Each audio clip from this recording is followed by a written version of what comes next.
नमस्कार दोस्तों, स्वागत है आप लोगों का फिर से अभ्यास सीरीज़ के अंदर। हम अभ्यास सीरीज़ में सभी सब्जेक्ट्स का रिवीजन करेंगे। जो सबसे पहला सब्जेक्ट है वो इंडियन पॉलिटी है और इंडियन पॉलिटी के हम चैप्टर 12 तक कंप्लीट कर चुके हैं। आज हम चैप्टर 13 करेंगे जिसका नाम है council of ministers. Council of ministers से बहुत सारे क्वेश्चन पूछे जाते हैं। देखिए, सबसे पहले हम कंसेप्ट करेंगे, कुछ फैक्ट समझेंगे, फिर उसके बाद हम अपने एमसीक्यूज करते हैं। देखिए, काउंसिल ऑफ मिनिस्टर्स, ठीक। और जो पार्ट फिफ्थ है, पार्ट फिफ्थ के अंदर हमारी यूनियन गवर्नमेंट है। यूनियन गवर्नमेंट कौन से पार्ट के अंदर मेंशन है? पार्ट फिफ्थ के अंदर।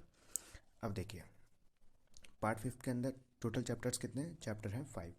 जो चैप्टर फर्स्ट है वो हमारा यूनियन एग्जीक्यूटिव है। क्या है? पार्ट फिफ्थ का चैप्टर फर्स्ट में यूनियन एग्जीक्यूटिव है। अब देखिए, यूनियन एग्जीक्यूटिव से क्वेश्चन पूछे जाते हैं कि यूनियन एग्जीक्यूटिव में कौन कौन है। मैं आपको बताऊं यूनियन एग्जीक्यूटिव में कौन कौन है। तो आर्टिकल 52, आर्टिकल 63, आर्टिकल 75, आर्टिकल 76। मतलब देखो, ऐसे याद करना होगा। अगर तुम ऐसे याद करोगे ना तो आपको आर्टिकल्स भी याद हो जाएंगे और साथ ही साथ पोस्ट भी याद हो जाएंगे। क्वेश्चन यहाँ से पूछा जाता है यूनियन एग्जीक्यूटिव में कौन कौन होते हैं। आर्टिकल 52, आर्टिकल 52 में कौन है? President of India. आर्टिकल 63 में वाइस प्रेसिडेंट। आर्टिकल 75 में 74 कर सकते हो आप, ठीक है, कुछ भी कह सकते हो क्योंकि 74 में काउंसिल ऑफ मिनिस्टर दे रखा है और 75 भी वही है। तो council of ministers including PM, ध्यान रखना पीएम भी पूछा जाता है, ठीक है। और 76 में attorney general of India, AGI, attorney general of India. तो यूनियन एग्जीक्यूटिव में कौन कौन? President, vice president, council of minister plus PM और attorney general of India. Question ऐसे पूछा जाएगा, क्या CGI है ना यूनियन एग्जीक्यूटिव के पार्ट है? क्या speaker of Lok Sabha union executive के पार्ट है? तो ध्यान रखिएगा, नहीं है। ये 4 लोग ही आते हैं, 5 लोग भी कह सकते हो अगर काउंसिल मिनिस्टर और पीएम को अलग कर दिया जाए तो। देखिए, अब काउंसिल ऑफ मिनिस्टर के अंदर, अच्छा 74 क्या कहते हैं? आर्टिकल 74 ये कहते हैं कि there should be the council of minister. एक काउंसिल ऑफ मिनिस्टर होगी headed by PM to aid and advise the president. President को, काउंसिल ऑफ मिनिस्टर का फंक्शन क्या होगा? पीएम को ऐड और एडवाइस देना। अच्छा, अब देखिए, ये है काउंसिल ऑफ मिनिस्टर और ये है प्रेसिडेंट। अब काउंसिल ऑफ मिनिस्टर एडवाइस देती है हमारी किसको? प्रेसिडेंट को एडवाइस दी। तो क्या अब प्रेसिडेंट उस एडवाइस को वापस सेंड कर सकता है काउंसिल ऑफ मिनिस्टर के लिए रिकंसिडर करने के लिए? क्या प्रेसिडेंट एडवाइस को रीसेंड कर सकते हैं? तो आंसर है हाँ। ये ऐड कब किया था? 44th amendment act 1978। अगर मैं 1970 में पढ़ा रहा होता तो ध्यान रखना कि फिर प्रेसिडेंट नहीं दे सकते थे। अब लेकिन 1978 के बाद प्रेसिडेंट के पास अधिकार हो गया कि एडवाइस को आप रिसेंड कर सकते हो काउंसिल ऑफ मिनिस्टर के पास रिकंसिडर करने के लिए। कौन सा अमेंडमेंट पूछा जाता है? 44th constitution amendment act 1978। अच्छा, और जो एडवाइस दी जाती है क्या उसको किसी कोर्ट के अंदर चैलेंज किया जा सकता है? क्या उस एडवाइस को किसी भी कोर्ट के अंदर, चाहे सुप्रीम कोर्ट, हाई कोर्ट, किसी भी कोर्ट के अंदर क्वेश्चनिंग की जा सकती है? तो आंसर है नहीं। क्वेश्चन यहाँ से पूछा जाता है कि काउंसिल ऑफ मिनिस्टर के द्वारा या मिनिस्टर्स के द्वारा जो एडवाइस दी जाती है प्रेसिडेंट को, क्या उसको कोर्ट के अंदर चैलेंज किया जा सकता है? तो है नहीं, ठीक। अब देखिए, सेंट्रल काउंसिल ऑफ मिनिस्टर्स, जो सेंट्रल काउंसिल ऑफ मिनिस्टर के अंदर तीन कैटेगरी में मिनिस्टर्स को बांट दिया गया है। पहला, कैबिनेट मिनिस्टर्स। कैबिनेट मिनिस्टर्स कौन होते हैं? कैबिनेट मिनिस्टर वो मिनिस्टर होते हैं जिनके पास इंडिपेंडेंट या फिर कोई भी स्पेशल मिनिस्ट्री होती है, जैसे डिफेंस हो गया, है ना, ऐसे। तो इंडिपेंडेंट मिनिस्ट्री होती है और उनकी हेड होते हैं। एक पोर्टफोलियो दे दिया जाता है और उस पोर्टफोलियो के हेड होते हैं हमारे कौन? Cabinet ministers. अब आता है मिनिस्टर ऑफ द स्टेट्स। जो मिनिस्टर ऑफ द स्टेट्स होते हैं, या फिर इनको कोई भी इंडिपेंडेंट मिनिस्ट्री के हेड बना दिया जाएगा, किसी भी पोर्टफोलियो किसी डिपार्टमेंट का हेड बना दिया जाएगा, या फिर कैबिनेट मिनिस्टर के साथ अटैच कर दिया जाता है उनकी सहायता के लिए, उनको असिस्ट करने के लिए, ठीक। Minister of the states. अब आते हैं डिप्टी मिनिस्टर्स। डिप्टी मिनिस्टर्स कौन होते हैं? तो जो डिप्टी मिनिस्टर्स होते हैं उनको किसी भी प्रकार का, मतलब कोई भी डिपार्टमेंट नहीं दिया जाता, कोई भी मिनिस्ट्री नहीं दी जाती, उनको अटैच कर दिया जाता है दूसरे मिनिस्टर के साथ, ताकि उनकी असिस्ट कर सकें, उनकी सहायता कर सकें। ये होता है, ठीक। अब पढ़ते हैं हम आर्टिकल 75 सब क्लॉज 1। क्वेश्चन बनते हैं यहाँ से। आर्टिकल 75 सब क्लॉज 1 क्या कहते हैं कि पीएम, जो प्रेसिडेंट है, उनको अपॉइंट करेंगे। कौन करेंगे? प्रेसिडेंट करेंगे। ध्यान रखना, पीएम जी को अपॉइंट कौन करेगा? प्रेसिडेंट। अच्छा, आपने उसे पढ़ रखा होगा, है ना, इलेक्शन वाले सिस्टम में कि जो पार्टी सबसे ज़्यादा मेजोरिटी करती है वही पीएम बनती है, ठीक। अब देखो पीएम को कौन अपॉइंट करते हैं? प्रेसिडेंट। अच्छा एक एक क्वेश्चन है मेरे पास कि मैं हूँ, ठीक है, न मैं राज्यसभा का मेंबर हूँ और न मैं लोकसभा का मेंबर हूँ, न मैं राज्यसभा का मेंबर हूँ न मैं लोकसभा का मेंबर हूँ, क्या फिर भी मैं पीएम बन सकता हूँ? तो आंसर है हाँ, ठीक है। लेकिन 6 मंथ्स के अंदर, एक मुझे किसी भी एक हाउस का मेंबर बनना पड़ेगा। फिर समझो, मैं हूँ, कोई भी ऐसा व्यक्ति है जिसके जिसके पास न राज्यसभा की मेंबरशिप है न लोकसभा की मेंबरशिप है, लेकिन उसको पीएम अपॉइंट किया जा सकता है प्रेसिडेंट के द्वारा। लेकिन जैसे वो पीएम की ऑफिस को होल्ड करेंगे, ठीक है, उसके 6 मंथ्स के बाद, उसके 6 महीने के अंदर ही, सॉरी बात बोल दिया था, 6 महीने के अंदर या राज्यसभा की मेंबरशिप चाहिए या फिर लोकसभा की मेंबरशिप चाहिए, ठीक। अब फिर क्या बोलता है, ये तो हम पीएम की बात कर ली, अब करते हैं हम दूसरे मिनिस्टर्स की। अदर मिनिस्टर्स, जो अदर मिनिस्टर्स हैं उनको भी अपॉइंट किया जाता है किनके द्वारा? प्रेसिडेंट के द्वारा। लेकिन किसकी एडवाइस पे? पीएम के एडवाइस पे। ध्यान रखना, पीएम बोलेंगे कि इस व्यक्ति को मिनिस्टर बनाना है, तो प्रेसिडेंट अपॉइंट कर देंगे, ठीक है। अच्छा एक और चीज़ बताइए, मैं हूँ, ठीक है, ना मैं राज्यसभा का मेंबर हूँ और ना मैं लोकसभा का मेंबर हूँ, क्या मुझे फिर भी पीएम मिनिस्टर बना सकते हैं? तो इसका भी आंसर है हाँ। फिर से समझाता हूँ, मैं हूँ, ना मैं राज्यसभा का मेंबर हूँ ना मैं लोकसभा का मेंबर हूँ, क्या मुझे पीएम मिनिस्टर बना सकते हैं? आंसर है हाँ, प्रेसिडेंट अपॉइंट कर देगा मुझे। लेकिन कंडीशन क्या है कि 6 मंथ्स के अंदर, 6 महीने के अंदर मुझे किसी एक मेंबर का, सॉरी किसी एक हाउस का मुझे मेंबर बनना पड़ेगा। 6 मंथ के अंदर, 6 मंथ्स के अंदर मुझे किसी भी एक हाउस की मेंबरशिप को लेना होगा विद इन 6 मंथ्स, ठीक। ये था पूरा article 75 sub clause 2। Article 75 sub clause 2 क्या कहता है? कौंसिल मिनिस्टर के अंदर टोटल स्ट्रेंथ कितनी होगी? कौंसिल ऑफ मिनिस्टर के अंदर टोटल स्ट्रेंथ कितनी होगी? टोटल कितनी स्ट्रेंथ होगी? मैक्सिमम स्ट्रेंथ हो सकती है। क्या बोल रखा है कि टोटल, आर्टिकल 75 सब क्लॉज 2 में क्या बोल रखा है? द टोटल स्ट्रेंथ या total number of the minister in the council of minister shall not exist 15% of total strength of the Lok Sabha. मतलब 15% से ज़्यादा नहीं होगी, 15% ऑफ लोकसभा, ठीक है। ये कौन से मिनिस्टर का मैक्सिमम स्ट्रेंथ कितनी हो सकती है? 15% से ज़्यादा नहीं होनी चाहिए, है ना। मैक्सिमम स्ट्रेंथ कितनी हो सकती है? 15% ऑफ लोकसभा। अच्छा, जो ये फॉर्मूला है, जो 15% वाला है, वो हमारी 91st अमेंडमेंट एक्ट के थ्रू ऐड किया गया था। 91st एक और चीज़ के लिए हम पढ़ते हैं, एक तो कौंसिल मिनिस्टर की टोटल स्ट्रेंथ के लिए, दूसरा एंटी डिफेक्शन लॉ के लिए। जब एंटी डिफेक्शन लॉ पढ़ाऊंगा, जब उसमें सब कुछ बताएंगे कि कौन से शेड्यूल में आता है, कौन से शेड्यूल में आता है। शेड्यूल कौन से में आता है? शेड्यूल 10th में, ठीक है। जो मैं शेड्यूल वाला चैप्टर पढ़ा रखा है उसमें ये बता रखा था किसके टाइम पे आया था। 52nd कॉन्स्टिट्यूशन अमेंडमेंट आया था। सारी चीज़ डिटेल में पढ़ेंगे हम, लेकिन कौन से चैप्टर में? एंटी डिफेक्शन लॉ वाले में, ठीक। क्वेश्चन पूछे जाते हैं यहाँ से भी।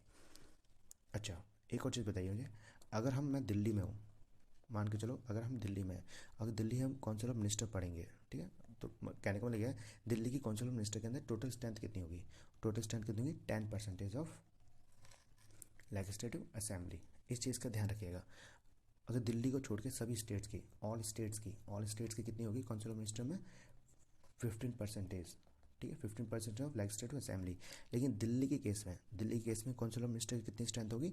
10%। क्वेश्चन यहाँ से पूछा जाता है कि कितनी स्ट्रेंथ होगी, ये स्पेशल केस है ना दिल्ली का, तो कौंसिल ऑफ मिनिस्टर में कितनी स्ट्रेंथ होगी? 10% ऑफ लेजिस्लेटिव असेंबली। अच्छा एक और चीज़ देखिए, सभी स्टेट के जो सीएम होते हैं उनको अपॉइंट कौन करता है? गवर्नर, ठीक है। स्टेट्स के सीएम को अपॉइंट कौन करता है? गवर्नर। अब मुझे एक बताओ, जो दिल्ली के सीएम होंगे उनको कौन अपॉइंट करेगा? गवर्नर या फिर प्रेसिडेंट? तो ध्यान रखिए, गवर्नर नहीं करते, प्रेसिडेंट करते हैं। क्वेश्चन यहाँ से पूछे जाते हैं, ठीक है। दिल्ली के सीएम को कौन अपॉइंट करेगा? प्रेसिडेंट, ना कि गवर्नर। तो जब आपको यूनियन टेरिटरी पढ़ेंगे तो सारा कुछ डिटेल में पढ़ेंगे। जैसे दिल्ली के स्पेशल प्रोविजन था, एनसीआर कौन से कॉन्स्टिट्यूशन अमेंडमेंट बनाया था? 69th में, है ना। 69 कॉन्स्टिट्यूशन अमेंडमेंट में दिल्ली को एनसीआर की स्टेटस दे दी गई थी, नेशनल कैपिटल रीजन की स्टेटस दे दी गई थी। ये सारे डिटेल में पढ़ेंगे हम, ठीक है, लेकिन यूनियन टेरिटरी वाले चैप्टर के अंदर, ठीक। अब आता है article 75 sub clause 3। Article 75 sub clause 3 क्या कहता है कि कौंसिल ऑफ मिनिस्टर है वो कलेक्टिवली रिस्पॉन्सिबल है किसके? लोकसभा के। Council of minister is collectively responsible to the Lok Sabha. अच्छा, collective responsible to the Lok Sabha का मतलब क्या है कि लोकसभा कौंसिल ऑफ मिनिस्टर को रिमूव कर सकती है after passing no confidence motion को। ध्यान रखना, लोकसभा कौंसिल मिनिस्टर को रिमूव कर सकती है after passing no confidence motion को पास करके कौंसिल मिनिस्टर को रिमूव कर सकती है। ठीक है, अब नो कॉन्फिडेंस मोशन के बारे में समझ लेते हैं। नो कॉन्फिडेंस मोशन, ठीक है, वैसे ये जो टॉपिक है वो हमारे पार्लियामेंट का है, लेकिन यहाँ पर आपको बता देते हैं और यहाँ से भी क्वेश्चन पूछे गए इसी स्लाइड में है। देखिए पहली बात तो नो कॉन्फिडेंस मोशन हमारे कॉन्स्टिट्यूशन के अंदर मेंशन है, तो ध्यान रखना नो कॉन्फिडेंस मोशन है, एनसीएम है, वो हमें कॉन्स्टिट्यूशन के अंदर मेंशन नहीं है, कॉन्स्टिट्यूशन के अंदर मेंशन नहीं है। फिर दूसरा क्वेश्चन आता है कि एनसीएम क्या लोकसभा के अंदर ही इंट्रोड्यूस होगा या राज्यसभा के भी अंदर इंट्रोड्यूस हो सकता है। तो ध्यान रखना जो एनसीएम है, नो कॉन्फिडेंस मोशन है, वो राज्यसभा के अंदर इंट्रोड्यूस नहीं होगा, वो ओनली कहाँ पर इंट्रोड्यूस होगा, ओनली लोकसभा के अंदर। क्वेश्चन यहाँ से पूछा जाता है कि नो कॉन्फिडेंस मोशन है वो कहाँ पर इंट्रोड्यूस किया जाता है, तो ध्यान रखना ओनली इन लोकसभा। अच्छा, और नो कॉन्फिडेंस मोशन को एडमिट करने के लिए, लाने के लिए, इंट्रोड्यूस करने के लिए कितने मेंबर्स की सपोर्ट होती है, 50 मेंबर्स की सपोर्ट होती है। क्वेश्चन यहाँ से भी डिजाइन किए जाते हैं कि एनसीएम को लाने के लिए कितने लोगों की सपोर्ट चाहिए होती है, 50 मेंबर्स की सपोर्ट चाहिए होती है। अब आते हैं आर्टिकल 77 का सब क्लॉज 1। देखो 77 सब क्लॉज 1 क्या कहते हैं कि जितने भी एग्जीक्यूटिव एक्शंस लिए जाएंगे, ऑल एग्जीक्यूटिव एक्शंस को, जितने भी एग्जीक्यूटिव एक्शंस लिए जाएंगे वो हमारे प्रेसिडेंट के नाम पे लिए जाएंगे। ठीक है, ऑल एग्जीक्यूटिव एक्शंस, ठीक है, ध्यान रखना सारे एग्जीक्यूटिव एक्शंस किसके नाम पे लेंगे, प्रेसिडेंट के नाम पे। लेकिन प्रेसिडेंट अपनी पावर को एक्सरसाइज किसके एडवाइस पर करेगा, काउंसिल ऑफ मिनिस्टर के। ठीक, ओके, 77 का 1। अब 78। देखो 78 हमारी ड्यूटी है, 78 ड्यूटी दे रखी है किसको, पीएम को। पीएम को ड्यूटी दे रखी है कि आप सारी इंफॉर्मेशन बताओगे किसको, पीएम को। काउंसिल ऑफ मिनिस्टर के द्वारा जितने भी डिसीजन लिए गए हैं वो पीएम किसको बताएंगे, प्रेसिडेंट को। किससे related, administration of affairs of the unions, administration of affair of the union, ठीक है, और प्रोसेस और प्रपोजल ऑफ द लेजिस्लेचर्स, ये दो के बारे में। ठीक है, एक तो administration of the union of the administration of the affair of the union और दूसरा proposal of the legislatures, duty है आर्टिकल 78। अब देखिए, और जो मिनिस्टर्स होंगे, minister shell held the office during the pleasure of the president, during the pleasure of the president. अगर मैं यहाँ मिनिस्टर काट दूँ, ठीक है, और यहाँ पर लिख दूँ पीएम, अब पढ़ो question, the PM shall held office during the pleasure of the president, यह है नहीं। ठीक है, इस चीज़ का याद रखना, पीएम जब तक ही ऑफिस को होल्ड कर सकते हैं जब लोकसभा के अंदर उनकी मेजोरिटी है। ठीक है, और देखो जो डॉक्ट्रिन ऑफ प्लेजर है, डॉक्ट्रिन ऑफ प्लेजर कौन से आर्टिकल के साथ डील करता है, मतलब किस आर्टिकल में डॉक्ट्रिन ऑफ प्लेजर है, वह आर्टिकल 310 में, आर्टिकल 310 के अंदर डॉक्ट्रिन ऑफ प्लेजर मेंशन है। अब देखिए, अब आता है टर्म कैबिनेट। अच्छा एक चीज़ बताइए, क्या कैबिनेट हमारे कॉन्स्टिट्यूशन के अंदर मेंशन है, तो आंसर है यस, आंसर है यस। कौन से आर्टिकल में, आर्टिकल 352 किससे रिलेटेड है, नेशनल इमरजेंसी से। जो आपको नेशनल इमरजेंसी पढ़ाया जाएगा तो बहुत डिटेल में पढ़ाया जाएगा, हर एक क्या बोलते हैं, हर एक आर्टिकल्स को कवर किया जाएगा, जैसे आर्टिकल 352, 356, 360, 355, 358, 359 सारे। तो बस थोड़ी सी आपके लिए सपोर्ट चाहिए, चैनल को सब्सक्राइब कर दीजिए, नया चैनल है। आपको पता है एक सब्सक्राइब करने से, एक लाइक करने से, एक कमेंट करने से बहुत ज़्यादा इंकरेजमेंट मिलता है, फिर मुझे ऐसा लगता है कि मुझे और ज़्यादा वीडियो बनाना चाहिए और ज़्यादा आपको इन्फॉर्मेशन देनी चाहिए। ठीक है, आप मुझे फीडबैक भेजिए कि मैं कैसा पढ़ा रहा हूँ, मेरे कंटेंट में कुछ कमी है या नहीं, अगर कुछ कमी है तो मैं किस तरीके से सुधार सकता हूँ, मेरी टीचिंग स्किल्स कैसी हैं, अगर कोई टीचिंग स्किल्स में कुछ कमी आ रही है तो आप मुझे बताओ ताकि मैं अपने आप को इम्प्रूव कर सकूँ। ठीक, तो देखिए नेशनल इमरजेंसी में पढ़ेंगे। अच्छा, जो कैबिनेट जो वर्ड है, टर्म है, वो कहाँ पर मेंशन है, आर्टिकल 352 में। कौन से एक अमेंडमेंट एक्ट आया था उसके थ्रू उसको ऐड किया गया था, वो कौन सा था, 44th अमेंडमेंट एक्ट के थ्रू। ध्यान रखना कैबिनेट वर्ड कहाँ पर, कौन से आर्टिकल में है, आर्टिकल 352, और कौन से अमेंडमेंट एक्ट के थ्रू जोड़ा गया था, ऐड किया गया था, 44th अमेंडमेंट एक्ट के थ्रू। ओके सर जी, ये हो गया कंप्लीट। अब करते हैं हम नेक्स्ट। देखो सीएम हु बिकम पीएम, ये यहाँ से क्वेश्चन पूछे जाते हैं कि ऐसे कौन से सीएम हैं जो पीएम बने थे। ध्यान रखना अभी तक के कितने पीएम हैं, और यहाँ से क्वेश्चन काफ़ी पूछे भी जाते हैं और काफ़ी सारे क्वेश्चंस डिजाइन किए जाते हैं। ठीक है, अब देखो मुझे इसको थोड़ा सा याद करने तो प्रॉब्लम होती थी, तो मैंने इसकी एक ट्रिक बनाई है। हम ट्रिक के माध्यम से पढ़ेंगे, जो आपको ज्योग्राफी पढ़ाई जाएगी। ज्योग्राफी में ये पूछा जाता है कि mountains east to west, west to hill, west to east, north to south कौन से हैं और कौन सी रिवर की ट्रिब्यूटरी है। इसको याद करने में मुझे थोड़ा डिफिकल्ट होती थी, तो मैंने ट्रिक से सब कुछ याद किया हुआ है। अब फिर से वही बात है, सब्सक्राइब कर दो ताकि जब भी मैं ज्योग्राफी पढ़ाऊँ तो आपके पास पहुँच चुके। चलो ठीक है। CM who become the PM, इसकी ट्रिक क्या है? ट्रिक है BP Rao, BP Rao गोचरण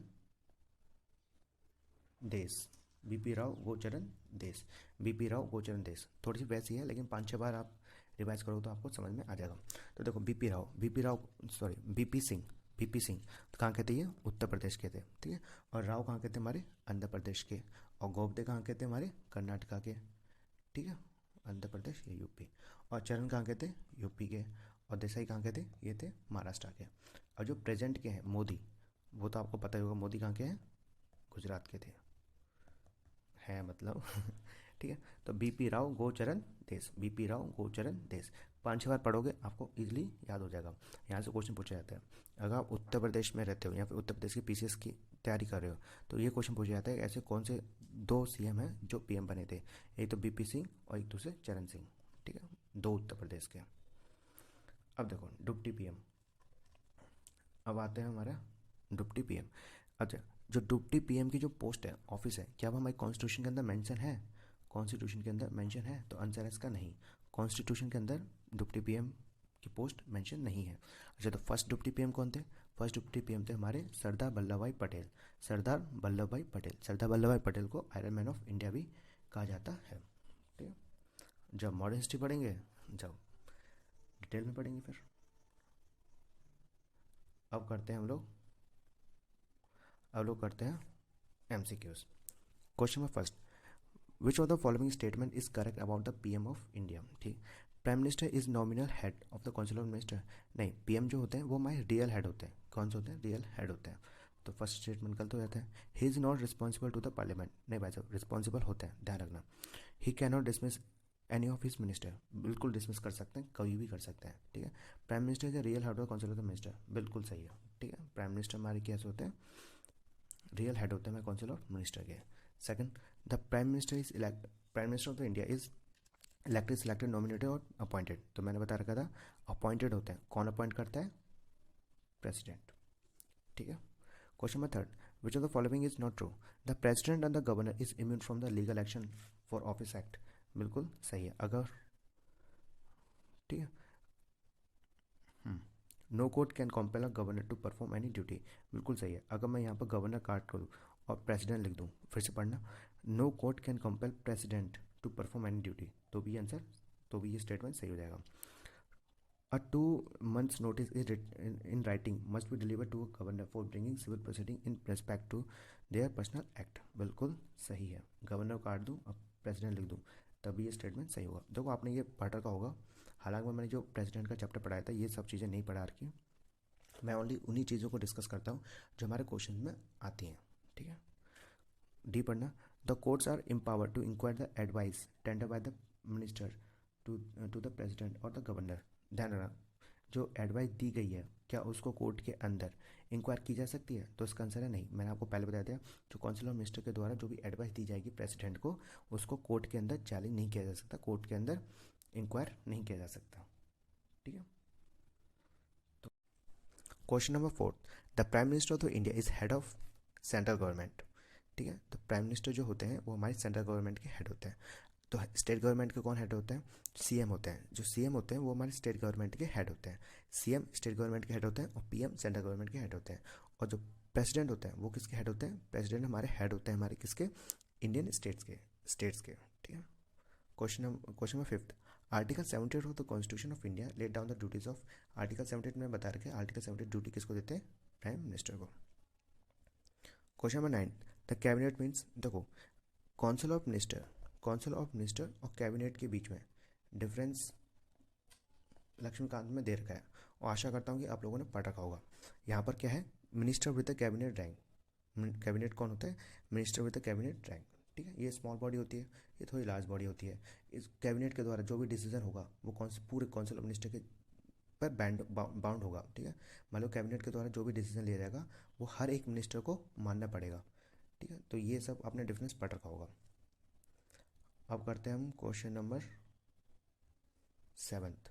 who exercise the actual और executive power under the parliamentary form of government. देखो पहले समझते हैं कि दो टाइप की गवर्नमेंट होती है, एक तो पार्लियामेंट्री फॉर्म ऑफ गवर्नमेंट, एक होती है presidential form of government. Parliamentary form of government और प्रेसिडेंशियल फॉर्म ऑफ गवर्नमेंट, ये 2 कैटेगरीज में बांटी है। किसके बेसिस पे, क्या क्या रिलेशन है लेजिस्लेटिव और एग्जीक्यूटिव के बीच में, किसके किसके बेसिस पे हमारे 2 टाइप की गवर्नमेंट है, लेजिस्लेटिव और एग्जीक्यूटिव की क्या रिलेशन है, उसके बेसिस पे। जब मैंने आपको गवर्नेंस सिस्टम पढ़ाया था उसमें मैं बता चुका हूँ ये। तो बताओ कौन parliament form of government actual power या फिर एग्जीक्यूटिव पावर किसके पास होती है, बताइए। वो होते हमारे प्राइम मिनिस्टर के पास। अगर पार्लियामेंट्री फॉर्म ऑफ गवर्नमेंट काट दूँ और प्रेसिडेंशियल फॉर्म ऑफ गवर्नमेंट लिख दूँ तो फिर किसके पास पावर हो जाएंगी, प्रेसिडेंट के पास। Question number 8। Which article of the Indian constitution describe the appointment and disqualification of the council of minister. Article 75 आपको मैं बता चुका हूँ। आर्टिकल 74 में क्या था, council of the there shall be the council of minister. एक काउंसिल ऑफ मिनिस्टर होगी जो हेड किसके द्वारा किया जाएगा, पीएम के द्वारा। और किस लिए होगी, to aid and advise the prime minister, sorry president. Question number 9। Who is the head of the national defence committee. National defence committee के हेड कौन होते हैं, तो ध्यान रखिए PM. Question number 10th। The Prime Minister of India at the time of his/her appointment first need not necessarily be a member of one house of the parliament but must become a member of one house within 6 months। बिल्कुल सही है। देखो मैं हूँ न, मैं राज्यसभा का member हूँ और न मैं लोकसभा का मेंबर हूँ। क्या मुझे प्रेसिडेंट मुझे पीएम की पोस्ट के लिए अपॉइंट कर सकते हैं, तो ये है आंसर सही है।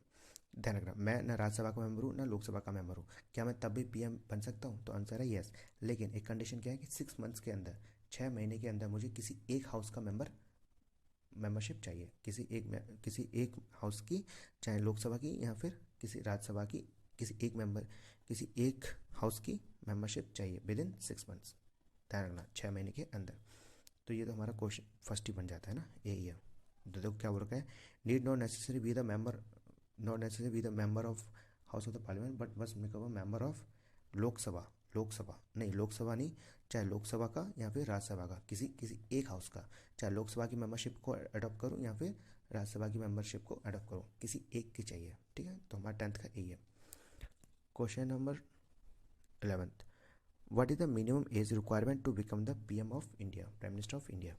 देखो 25 साल चाहिए, कितनी, 25 ईयर्स। 21 किसके लिए चाहिए, 21 चाहिए हमारे ग्राम पंचायत के लिए, सरपंच जो होते हैं ना, 25 किसके चाहिए, एक तो पीएम के लिए, एक लोकसभा के इलेक्शंस के लिए। 30 ईयर किसके लिए चाहिए, ध्यान रखना राज्यसभा के इलेक्शंस के लिए। और 35 किसके लिए चाहिए, प्रेसिडेंट और वाइस प्रेसिडेंट। फिर से एक बार बताऊँ आपको, 21 ग्राम पंचायत, ग्राम सरपंच, 25 प्राइम मिनिस्टर और लोकसभा के मेंबर के लिए, 30 राज्यसभा के लिए, ठीक है, और 35 वाइस प्रेसिडेंट और प्रेसिडेंट के लिए, ठीक। अब करते हैं question number 12। The office of the deputy prime minister. जैसे मैं आपको बता चुका हूँ डिप्टी मिनिस्टर में कॉन्स्टिट्यूशन के अंदर मेंशन ही नहीं है। और फर्स्ट डिप्टी कौन थे हमारे, सरदार वल्लभ भाई पटेल। तो इससे है ना एक्स्ट्रा कॉन्स्टिट्यूशनल ग्रोथ, क्या है, एक्स्ट्रा कॉन्स्टिट्यूशनल ग्रोथ है। Question number 13। The prime minister is elected. सबसे पहले होता है इलेक्टेड नहीं होते, कौन होता है, अपॉइंटेड होता है। कौन सा आर्टिकल है, आर्टिकल 75 सब क्लॉज 1 के अंदर है ना। Question number 14। Which one of the following statement is correct about the prime minister of India. ठीक है, he is a free to choose his minister only among those who are the member of either house of the parliament. नहीं, मैं आपको concept इसका फिर से बता रहा हूँ, मैं समझ में कि किसके ऊपर क्वेश्चन है। कि मैं हूँ ना, मैं राज्यसभा का मेंबर हूँ और ना मैं लोकसभा का मेंबर हूँ। फिर से समझो, ना मैं लोकसभा का मेंबर हूँ ना मैं राज्यसभा का मेंबर हूँ। क्या तब भी मुझे पीएम मिनिस्टर बना सकते हैं, क्या मुझे तब भी मिनिस्टर बना सकते हैं, तो आंसर है यस। लेकिन कंडीशन क्या है, 6 मंथ्स के अंदर, 6 महीने के अंदर मुझे यहाँ राज्यसभा की मेंबरशिप चाहिए या फिर लोकसभा की मेंबरशिप चाहिए, किसी एक हाउस की मेंबरशिप चाहिए विद इन 6 मंथ्स। ठीक है, तो देखिए, और ये किसी से कंसल्ट नहीं करते, किसी से भी कंसल्ट नहीं करेंगे, उनका खुद की मर्जी के ऊपर है, सब कुछ उनके हाथ में। तो देखिए, he can choose his cabinet colleagues after due counselling by the president. नहीं, किसी से काउंसलिंग करने की जरूरत नहीं है, उनकी खुद की मर्जी है। He has a full description, बिल्कुल सही है, in choice of the person who who are to serve as a minister in his cabinet, बिल्कुल सही है, ठीक है। Question number 15, a central minister who is not a member of any house can remain in the office for 6 months। आपको बता चुका हूँ, कोई भी व्यक्ति, ठीक है, वो मिनिस्टर बन जाता है, मैक्सिमम कितने मंथ्स के लिए बनता है, 6 months के लिए। लेकिन 6 months के लिए अगर उसको कंटिन्यू करना है तो 6 months के अंदर राज्यसभा की या लोकसभा की मेंबरशिप चाहिए होती है। मुझे आपको बहुत बता चुका है यार। Question number 16, which of the following statement is not true regarding the parliament of India, ठीक है। The constitution provide for a parliamentary form government, बिल्कुल सही है। दो चीज़ बता रही है, पार्लियामेंट फॉर्म गवर्नमेंट और प्रेसिडेंशियल फॉर्म गवर्नमेंट। तो हमारी कॉन्स्टिट्यूशन ने पार्लियामेंट फॉर्म गवर्नमेंट को अडॉप्ट करके रखा हुआ है। The function of the parliament is to provide for the cabinet, बिल्कुल सही है। The membership of the cabinet is restricted to the lower house, नहीं। जो मेंबरशिप है कैबिनेट्स की, ठीक है, वो कहीं से भी लिया जा सकता है। कौन सा भी व्यक्ति कैबिनेट का मेंबर हो सकता है, किसके द्वारा डिसाइड किया जाएगा, पीएम के द्वारा। कंडीशन क्या है, वो 6 months की, ठीक है। Question number 17, the council of minister collective responsible to the house of the people, बिल्कुल सही है। कौन से, आर्टिकल 75 सब क्लॉज 3, है ना। अंडर द कॉन्स्टिट्यूशन ऑब्लिगेशन, बिल्कुल सही है। एज पर द आर्टिकल 75 3, बिल्कुल सही। तो इसका answer 1 2 3। Question number 18, the council of minister is responsible to, देखो आर्टिकल 75 सब क्लॉज 3 है ना, यही आर्टिकल है। Question number 18, the council of minister is responsible to, कौन से मिनिस्टर किसके रिस्पॉन्सिबल होते हैं, मैं आपको अभी भी बताया था, किसके रिस्पॉन्सिबल होते हैं, to the Lok Sabha.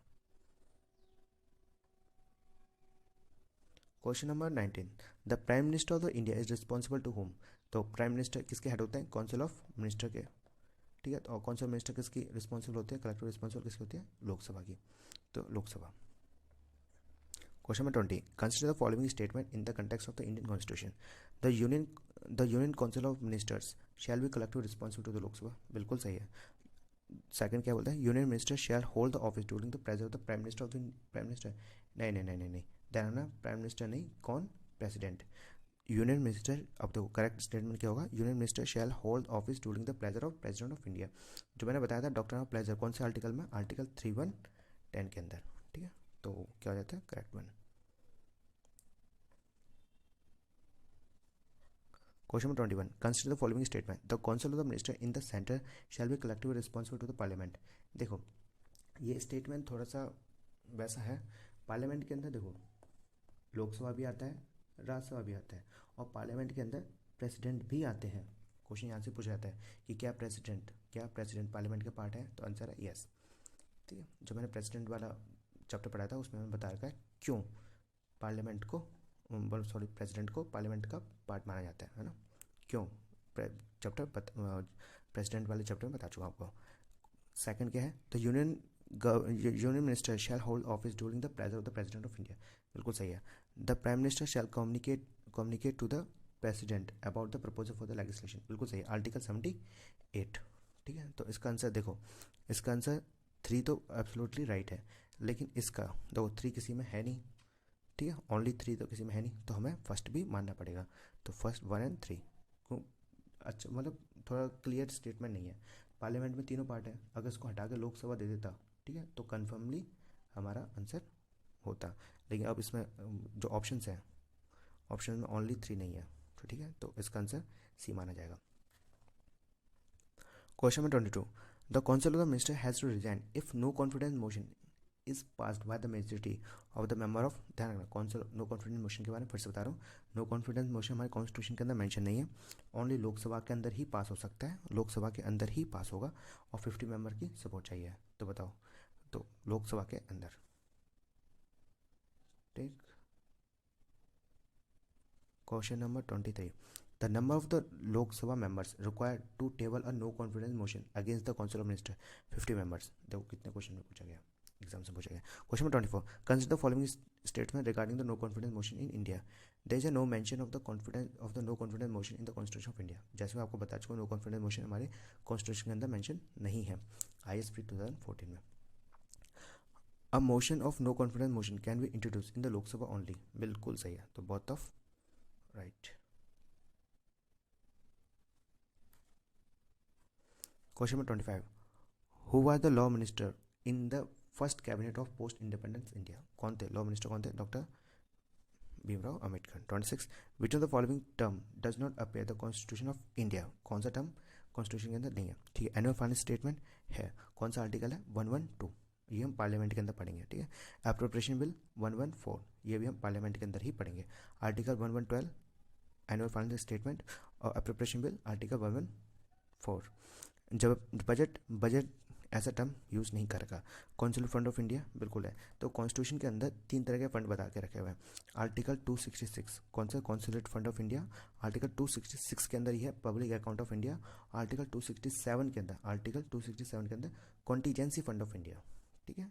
Consular fund of India, public account of India और कॉन्टीजेंसी फंड ऑफ इंडिया, इन तीनों में डिफरेंस होता है, जो आपको पार्लियामेंट वाला चैप्टर पढ़ा जाएगा, जब पूरे डिटेल में बताऊंगा कि consular fund of India, public account of India और कॉन्टीजेंसी फंड ऑफ इंडिया के बीच में क्या डिफरेंस होता है और इससे क्वेश्चन बनते भी हैं।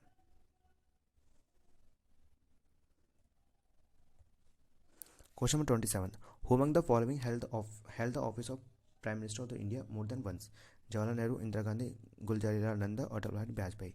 तो इसका आंसर है ऑल ऑफ अबव। तो अगर मैं यहाँ से काट दूँ, पीएम काट दूँ और प्रेसिडेंट लिख दूँ, अब क्वेश्चन पढ़ना, who among the following held the office of president of India more than once. तो इसका आंसर क्या आ जाएगा, इसका आंसर क्या आएगा, जो प्रेसिडेंट वाला चैप्टर पढ़ाया था उसमें भी मैं बता चुका हूँ, फिर से बता रहा हूँ, डॉक्टर राजेंद्र प्रसाद। अगर मैं वाइस प्रेसिडेंट को काट के वाइस लगा दूँ, अब देखो फिर से पढ़ना, who among the following held the office of vice president more than the ones, फिर कौन आ जाएगा, डॉक्टर राधा कृष्णन। ये मैं वाइस प्रेसिडेंट का जो चैप्टर है उसमें भी बता चुका हूँ और क्वेश्चन ये पूछे गए। Question number 28, which prime minister die outside India. वो थे हमारे लाल बहादुर शास्त्री। कहाँ पर डेथ हुई थी उनकी, उज्बेकिस्तान की कैपिटल ताशकंद में, ठीक है। जो अगर आपने इंडिया आफ्टर इंडिपेंडेंस पढ़ा होगा तो आपको पता होगा, ठीक है, लाल बहादुर शास्त्री के बारे में। Question number 29, which of the following person was not a CM, मतलब chief minister of any state before holding the office of PM. देखो मैंने आपको पहले बताया था सीएम हु बिकम पीएम, क्या था इसकी, वो क्या थी ट्रिक, बीपी राव गो चरण देश। 5-6 बार रिवाइज करोगे इजीली समझ में आ जाएगी। देखो ज्योग्राफी मैंने ट्रिक से याद कर रखी है, ठीक है। इसके बाद जो सब्जेक्ट होगा वो हमारा ज्योग्राफी का ही हो सकता है। तो चैनल को सब्सक्राइब कर लीजिए ताकि आपको नोटिफिकेशन मिल जाए। और देखिए मैं आपको फिर से बोल रहा हूँ, आई नीड योर सपोर्ट, तो प्लीज़ कुछ फीडबैक दीजिए मुझे ताकि मैं अपनी जो टीचिंग स्किल है मैं उसको और इम्प्रूव कर सकूं। अगर आपको लगता है कि कंटेंट में कुछ कमी है, ठीक है, क्वेश्चंस के अंदर दम नहीं है, क्वेश्चंस कम है, तो आप मुझे एक बार फीडबैक दीजिए ताकि मैं और अपने आप को इम्प्रूव कर सकूं।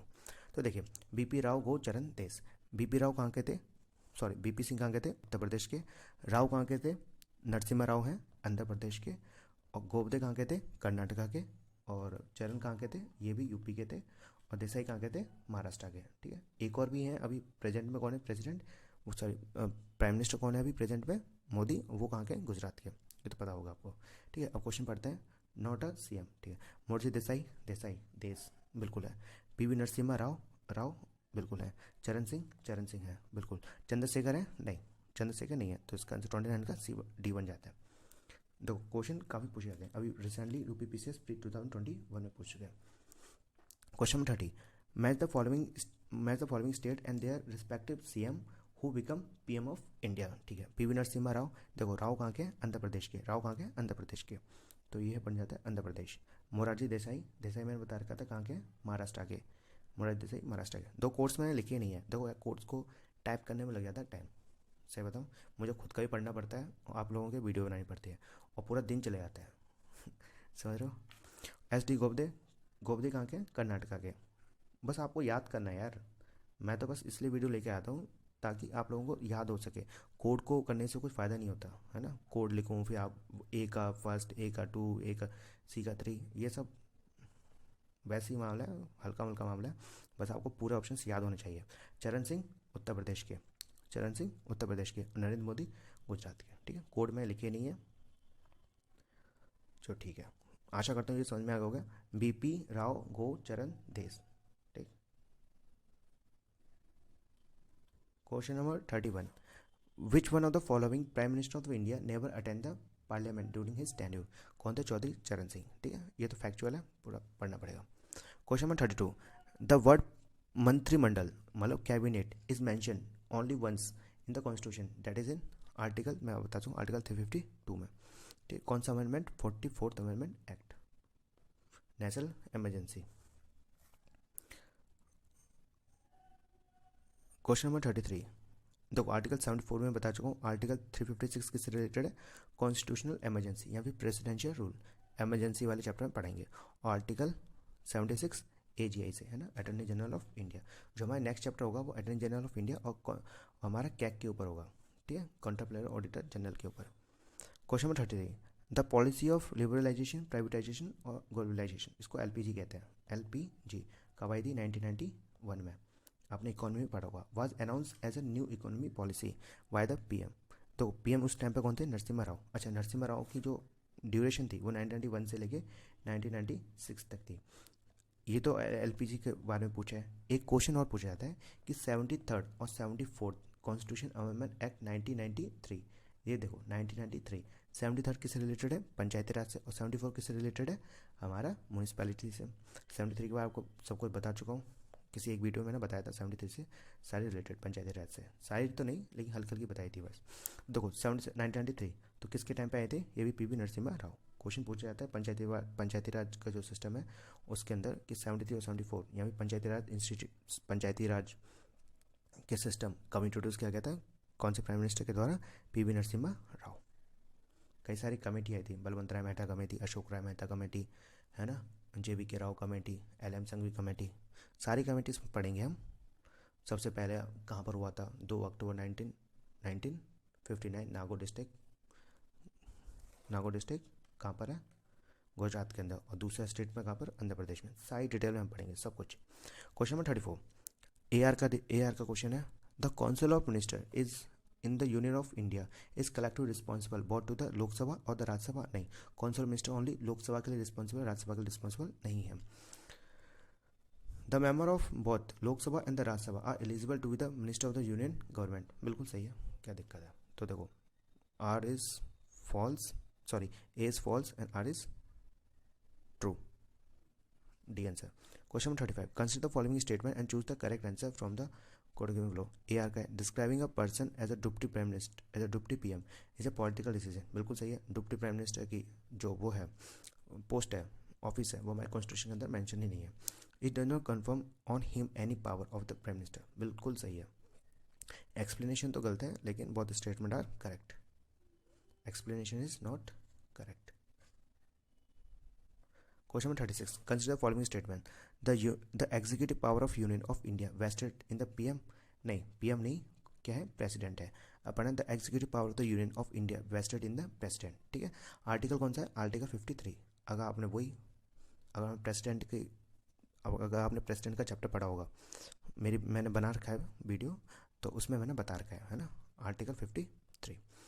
The PM is ex official chairman of the civil service board. नहीं, सिविल सर्विस बोर्ड के नहीं, वो कौन होता है? Cabinet secretary. अब मुझे एक चीज़ बताना, cabinet secretary council of minister का पार्ट है, इंक्लूड है? तो इसका आंसर है नहीं। Cabinet secretary is not a part of, not included in council of minister, not a part of council of minister. ठीक, question number 37, which one of the following constitutional amendments state that total number of ministers including PM in council of ministers shall not exceed 50% of total number of member of Lok Sabha? वो ये कहने का मतलब council of minister is equal to 15% of लोक सभा। मैंने कौन सा बताया था? 91st amendment act, 91st amendment act. अच्छा, मैंने एक और चीज़ बताई थी आपको कि जो दिल्ली की है, दिल्ली की काउंसिल ऑफ मिनिस्टर में टोटल स्ट्रेंथ कितनी होगी? 10% ऑफ लेजिस्लेटिव असेंबली। ठीक है, क्या बताया था? दिल्ली के अंदर जो काउंसिल ऑफ मिनिस्टर होंगे उसकी टोटल स्ट्रेंथ कितनी होगी? मैक्सिमम स्ट्रेंथ कितनी हो सकती है? 10% ऑफ लेजिस्लेटिव असेंबली। अच्छा, मुझे एक और चीज़ बताइए, दिल्ली और पौडुचेरी हमारे जो प्रेसिडेंट के इलेक्शंस के अंदर पार्टिसिपेट करते हैं? तो इसका आंसर है हाँ, बिल्कुल करते हैं। कौन से कॉन्स्टिट्यूशन अमेंडमेंट एक्ट के थ्रू इस चीज़ को जोड़ा गया था? ठीक है, तो वो है हमारे 70 कॉन्स्टिट्यूशन अमेंडमेंट एक्ट के थ्रू। ये मैं पढ़ा चुका हूँ आपको प्रेसिडेंट वाले चैप्टर में। अब देखिए क्वेश्चन नंबर 37, विच, अच्छा 91 है, 92 देखो, वैसे तो मैं 92 भी आपको पढ़ा चुका हूँ शेड्यूल और पार्ट वाले चैप्टर में, लेकिन फिर से बताता हूँ। जो शेड्यूल एट्थ है उस वो हमारी ऑफिशियल लैंग्वेज के बारे में बताता है। किसके बारे में? लैंग्वेजेस के बारे में। अच्छा, टोटल लैंग्वेज कितनी है? प्रेजेंट में कितनी लैंग्वेज है? 22। ओरिजिनल कितनी थी? 14। लेकिन 3 अमेंडमेंट आए थे जो कि 14 से कितनी लैंग्वेज कर दी गई? 22। हालांकि मैं आपको बता चुका हूँ, लेकिन फिर से आपको बता रहा हूँ। देखो 21 में एक लैंग्वेज जोड़ी गई थी जिसका नाम था सिंधी। क्या था? सिंधी। ठीक है। और 71 में देखो, वही मैं बता रहा हूँ, जो भी मुझे ऐसा लगता है कि भूलने लायक है क्वेश्चन और इंपॉर्टेंट है क्वेश्चन में, उसको मैं ट्रिक से याद करता हूँ। तो ये भी मैंने ट्रिक से याद कर रखी है क्योंकि भूल जाता हूँ मैं भी यार। 71 में कौन से? कौन का मन नेपाली, कौन का मन नेपाली, तो मेरा मन नेपाली है ना। तो कौन का मन नेपाली, ये है ट्रिक। कौन करी मन मणिपुरी, और नेपाली नेपाली लैंग्वेज। 71 एक्ट के थ्रू 3 लैंग्वेज को ऐड किया गया था शेड्यूल एट्थ के अंदर। और पार्ट कौन सा है? पार्ट 17 है, ध्यान रखना। पार्ट कौन सा है? पार्ट है हमारा 17, शेड्यूल एट्थ। 71 एक्ट के थ्रू 3 लैंग्वेज को ऐड किया गया था। कौन का मन नेपाली, कौन कनी मणिपुरी और नेपाली। अब देखिए, और जो 92nd अमेंडमेंट आया था उससे 4 लैंग्वेज को ऐड किया गया था। कौन सा है? कौन सी 4 लैंग्वेज को? दो सन बोर्ड में, देखो ये ट्रिक है, बस आप 5-6 बार रिवाइज करोगे तो इजीली समझ में आ जाएगा। 2 सन बोर्ड में दोंगरी, सन से संतली, बोध से बोधू और एम से मैथिली। देखो दोंगरी, संतली, बोधू और मैथिली। ठीक है, 92nd अमेंडमेंट एक्ट। तो 92 सही है, ओ सॉरी 91 सही है, 92 आपको बता चुका हूँ। और 93 हमारा स्टेट से रिलेटेड है, जो आपको स्टेट का चैप्टर पढ़ाया जाएगा जब 93rd अमेंडमेंट एक्ट के बारे में पूरा बताया जाएगा। ठीक है। अच्छा, और 90 किससे रिलेटेड है? 90 हमारा आसाम से रिलेटेड है, जो आपको रीजनल वाला पढ़ाया जाएगा, तो उसमें बताऊंगा आपको।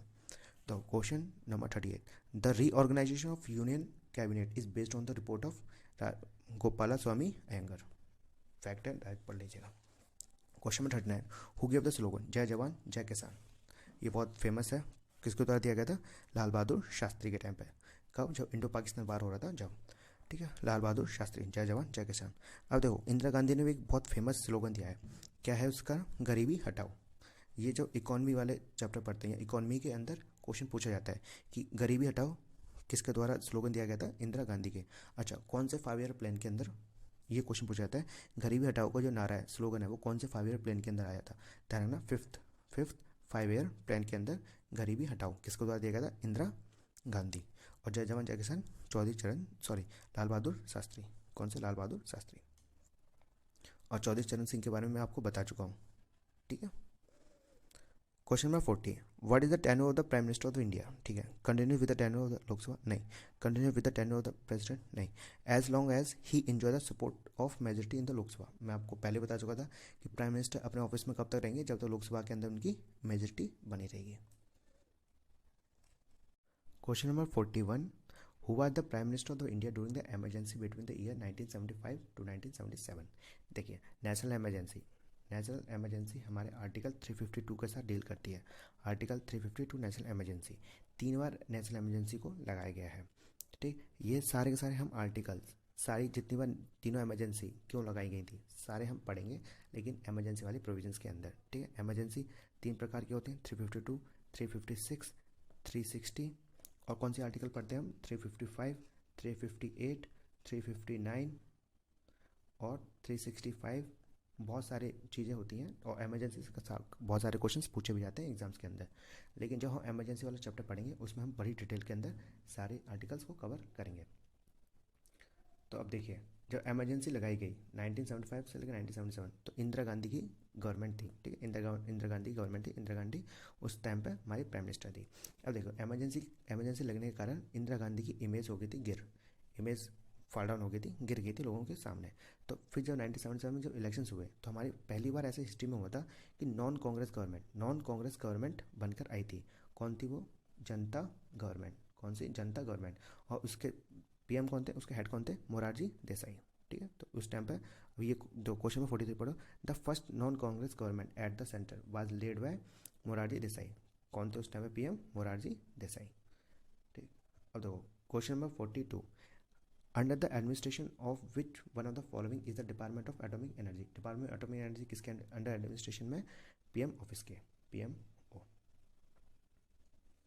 Question number 44, who among the following Indian prime minister resign before facing a vote of no confidence in the Lok Sabha. वो तो हमारे चौधरी चरण सिंह। ठीक है। Question number 45, the union executive of India consist of, देखो मैं आपको बता चुका हूँ पार्ट 5 के अंदर यूनियन गवर्नमेंट पार्ट फिफ्थ के अंदर कितने चैप्टर्स हैं? 5। और पार्ट चैप्टर जो फर्स्ट है, पार्ट 5 का जो चैप्टर फर्स्ट है वो यूनियन एग्जीक्यूटिव के साथ डील करता है। अब देखो ये यूनियन एग्जीक्यूटिव है, उसके अंदर 4 लोग आते हैं। Article 52 president, article 63 vice president, article 74 and 75 जिसमें काउंसिल ऑफ मिनिस्टर और पीएम है, और आर्टिकल 76 जो कि एजीआई है, अटॉर्नी जनरल ऑफ इंडिया है। ठीक है। अब देखो the president, vice president and the council of minister, बिल्कुल सही है। ठीक है। और भी देखना, काउंसिल ऑफ मिनिस्टर्स ओनली नहीं, the president, vice president, council of minister and the Lok Sabha speaker नहीं, president prime minister, deputy chairman of the Rajya Sabha नहीं। Question number 46, who are the defence minister of the India during the Indo China war 1962। कौन था defence minister? तो VK. Krishna Menon. ठीक है। और PM कौन थे उस टाइम पर? Jawaharlal Nehru. Question number 47, the council of minister does not include, मैंने आपको बता चुका हूँ काउंसिल मिनिस्टर के तीन प्रकार के मिनिस्टर होते हैं, मतलब 3 कैटेगरीज में बांटी गई है। एक cabinet minister, minister of the states, एक होते हैं डिप्टी मिनिस्टर्स। डिप्टी मिनिस्टर्स कौन होते हैं? जिनके पास कोई भी पोर्टफोलियो नहीं होता, जिनके पास कोई भी स्पेशल मिनिस्ट्री नहीं होती, तो मिनिस्टर विदाउट पोर्टफोलियो, बिल्कुल सही है। और कैबिनेट सेक्रेटरी, ध्यान रखना काउंसिल मिनिस्टर के अंदर कैबिनेट सेक्रेटरी नहीं आते। Question number 48, which article of the constitution are relevant to analyze the constitutional provision that deal the relationship of the president with the council of minister? Article 71 बिल्कुल नहीं, article 74, 75, 78 मैं आपको ये तीनों आर्टिकल्स आपको बता चुका हूँ। ठीक है। 73, 73 नहीं, बिल्कुल नहीं। तो 48 का भी आंसर। 49, which one of the following sequence of dignatory is in correct order as per the protocol in India. देखो क्वेश्चन पढ़ने से पहले मैं कुछ बता देता हूँ आपको। सबसे पहले कौन आते हैं? प्रेसिडेंट, फिर उसके बाद वाइस प्रेसिडेंट, उसके बाद पीएम प्राइम मिनिस्टर, फिर उसके बाद गवर्नर, फिर उसके बाद हमारे फॉर्मल प्रेसिडेंट, फिर उसके बाद डिप्टी पीएम। ठीक है। फिर उसके बाद हमारे 2 लोग आते हैं, एक तो सीजीआई और हमारे स्पीकर ऑफ लोकसभा। ठीक है। कौन आते हैं? PM, sorry, president, vice president, PM, governor, former president, deputy PM, CGI और स्पीकर ऑफ लोकसभा। ठीक। अब क्वेश्चन इजीली हो जाएगा। प्रेसिडेंट बिल्कुल, वाइस प्रेसिडेंट बिल्कुल, प्रेसिडेंट जी हाँ, फॉर्मर प्रेसिडेंट हाँ, इसके बीच में कौन आते हैं? पहले गवर्नर भी आ जाते हैं, और फॉर्मर प्रेसिडेंट के बाद कौन आते हैं? Deputy PM. ठीक है। तो हमारा पहले ही सही है। ठीक। और भी पढ़ते हैं, प्राइम मिनिस्टर नहीं, चीफ जस्टिस नहीं, फॉर्मर प्रेसिडेंट नहीं, तो president, vice president, PM, governor, former president, deputy PM, CGI, speaker of Lok Sabha and बस लोकसभा है ना, Lok Sabha. Question number 50, who among the following hold his और हर office during the pleasure of the president. Attorney general of India. देखो speaker के भी, जो लोकसभा के जो स्पीकर होते हैं उनके इलेक्शंस होते हैं, चीफ इलेक्शन कमिश्नर के भी इलेक्शंस होते हैं, वैसे अपॉइंट किया जाता है हमारे प्रेसिडेंट के द्वारा। ये सारी चीज़ें आपको बताऊंगा, लेकिन अभी इसका आंसर क्या है? Attorney general of India. जो नेक्स्ट चैप्टर है वो हमारा अटॉर्नी जनरल ऑफ इंडिया और हमारा क्या है, controller auditor general of India. ठीक है। आशा करता हूँ ये वीडियो आपको अच्छी लगी होगी, और प्लीज़ आपसे एक रिक्वेस्ट है, प्लीज़ मुझे फीडबैक भेजिए ताकि मैं अपनी टीचिंग स्किल्स को और ज़्यादा इंप्रूव कर सकूँ। अगर आपको लगता है किसी कंटेंट में कमी है, क्वेश्चंस के अंदर दम नहीं है, यहाँ पे और क्वेश्चंस को इंक्लूड करना चाहिए, तो प्लीज़ मुझे बताइएगा। जी धन्यवाद।